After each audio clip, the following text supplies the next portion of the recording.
মানে ডাঙৰ জ্যেষ্ঠ শ্ৰেষ্ঠ আৰু দ্বিজ দুবাৰ জন্ম। গতিকে সেই দ্বিজত্ব অৰ্থাৎ আমি মাতৃজনীৰে জন্মগ্ৰহণ কৰিলো, কৰাৰ পাছত আমি মায়াবী জীৱ, মায়াময় জীৱ, আমি বিষয়ৰ ধান্দাতে আমি আমাৰ দেহ মন সমস্ত কৰি থাকো। ৰূপ ৰস গন্ধ স্পৰ্শ আৰু শব্দ এই পঞ্চ বিষয়ৰ মাজতে আমি নিজক অতিবাহিত কৰো। দশ ইন্দ্ৰিয়, পঞ্চ জ্ঞানেন্দ্ৰিয় আৰু পঞ্চ কৰ্মেন্দ্ৰিয় বিষয়তে লগাই থাকো। আৰু সেই মনৰূপী ৰজাক যেতকৈ ইন্দ্ৰিয় আছে মনৰ অধীন, মনৰ খাই জ্ঞান দি থাকে ৰাতি দিন।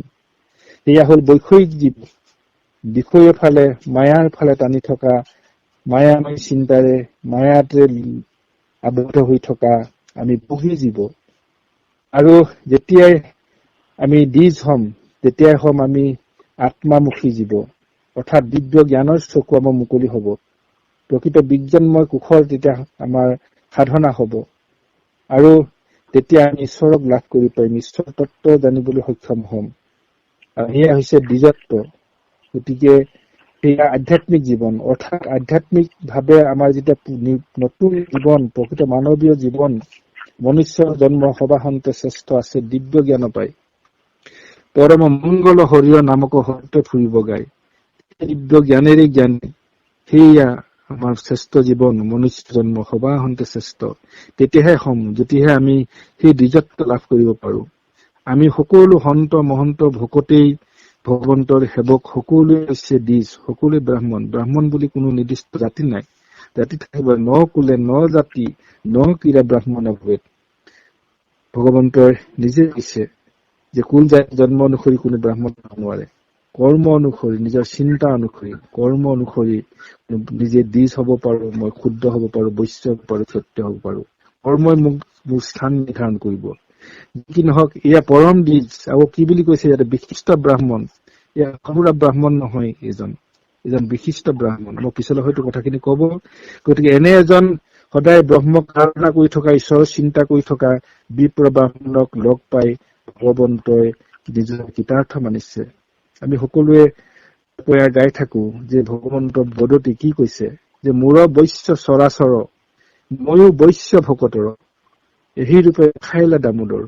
ভগৱন্তই কি দেখাইছে যে সকলো চৰাচৰ, চৰ অচৰ, সমস্ত অনন্ত কোটি ব্ৰহ্মাণ্ড মোৰ অধীন, কিন্তু মই ভকতৰ অধীন। গতিকে প্ৰকৃত ভকতক মই গুৰু মানো, সেৱা কৰো। এয়া ভকতৰ দৰ্শন, ভগৱন্তৰ দৰ্শন। তাৰপিছত কি কৈছে যে অল্পতে সন্তুষ্ট যে হুৱন্ত ব্ৰাহ্মণসকল অল্পতে সন্তুষ্ট হয়। কাৰণ জাগতিক সুখ সম্পদৰ প্ৰতি তেওঁলোকৰ আসক্তিয়ে নাথাকে। নিৰাশা ঈশ্বৰ কৃষ্ণ তাহাংক সন্মুখত হইল, আশাক যিজনে পিঠি দিল। গতিকে সেই ব্ৰাহ্মণ প্ৰকৃত সন্ত মহন্ত সকলৰ পৰম সম্পদ হৈছে ভকতি, পৰম সম্পদ হৈছে ভগৱন্তৰ গুণনাম, পৰম সম্পদ হৈছে ভগৱন্ত। ভগৱন্তকহে বিচাৰে, ভগৱন্তৰ কৃপাহে লাগে। জাগতিক সুখ সম্পদৰ প্ৰতি তেওঁলোকৰ কোনো আকৰ্ষণ নাথাকে, তাৰণা নাথাকে। গতিকে যি পায় তাকে সন্তুষ্ট, যি মুঠি পায় তাকে খাই সন্তুষ্ট। গতিকে মাত্ৰ জীয়াই থাকিবৰ কাৰণে আমাৰ যিকেইটা আহাৰ লাগে আৰু এটি সুন্দৰ ৰ'দৰ পৰা বৰষুণ পৰা পৰিত্ৰাণ পাবৰ কাৰণে হয়তো এটি সৰু গৃহ লাগে। গতিকে আমাৰ সেইকেইটা মূল সম্পদ জীয়াই থাকিবৰ কাৰণে।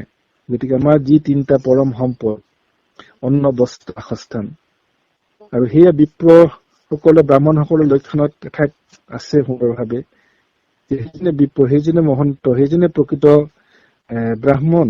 কোনজন? সেইজনে প্ৰকৃত ভকত, যি কিবা এমুঠি খাই জীৱন অতিবাহিত কৰে, যি কিবা এটা পালে তাতে কাটি হৈ শুব পাৰে, শুৱে, তাতে সন্তুষ্ট হয়।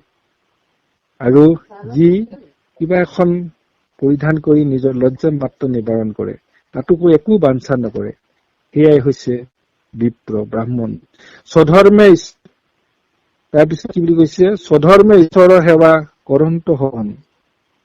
কৃষ্ণ, আমি আগবাঢ়ি গৈছো। এৰাম অল্পতে সন্তুষ্ট দেৱে সুৱন্ত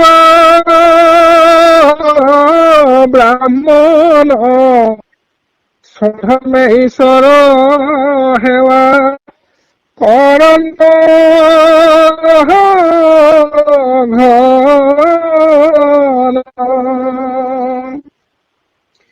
এবে হি ধৰ্মে পাছে সাধে হি কাম মুকুতি কুপাৱে আন সুখে কুম কাম। গতিকে এয়া বিপ্ৰ ব্ৰাহ্মণসকলৰ ধৰ্ম কৃষ্ণই কৈ আছে। আৰু তেওঁলোকক কি বুলি কৈছে? স্বধৰ্মে ঈশ্বৰৰ সেৱা কৰোঁ সঘন। স্বধৰ্ম ৰক্ষা কৰি তেওঁলোক ঈশ্বৰৰ সেৱা কৰে, ঈশ্বৰক পূজা কৰে।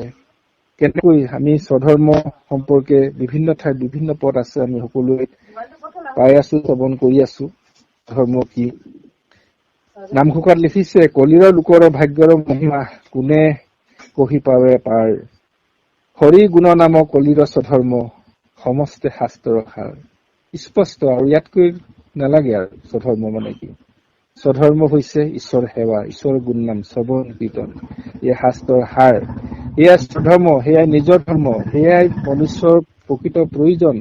আৰু মানুহক কি লাগে? বেলেগ বস্তু একো নালাগে। কোনো বৈষয়িক সম্পদ সেইবোৰ আমাৰ দৰকাৰ নাই, সেইবোৰ নালাগে।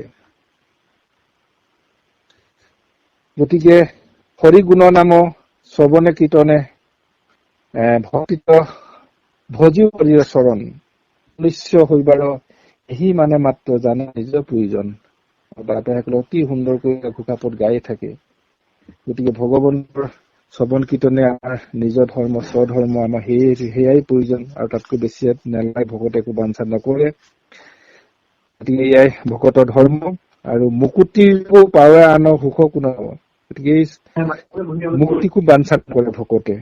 ভক্তৰ ভগৱন্তৰ সেৱাই ধৰ্ম। আৰু সেই ভক্তি অসময় ভক্তি। সেৱাৰ আনন্দ সুখ মুকুতি নাই, মুক্তি সুখ জানা ভকতিতে পায়। এতেকে ভকতি মুকুতিত কৰি নাহি আন সুখ পাৰ ভকতিত হৰি।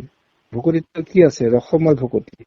ভকতিৰ ভকতিহে মাত্ৰ জানিবা নিশ্চয়, এহি পৰমাৰ্থ উদ্ধাৰৰ আগে কহিলা কৃষ্ণ কৃপাময়। কেৱল ভগৱন্তৰ ভক্তি লাগে আমাক, মুক্তি নালাগে। ভকতিৰ যি ৰস, এই ৰস মুক্তিতকৈ বহু ওপৰত।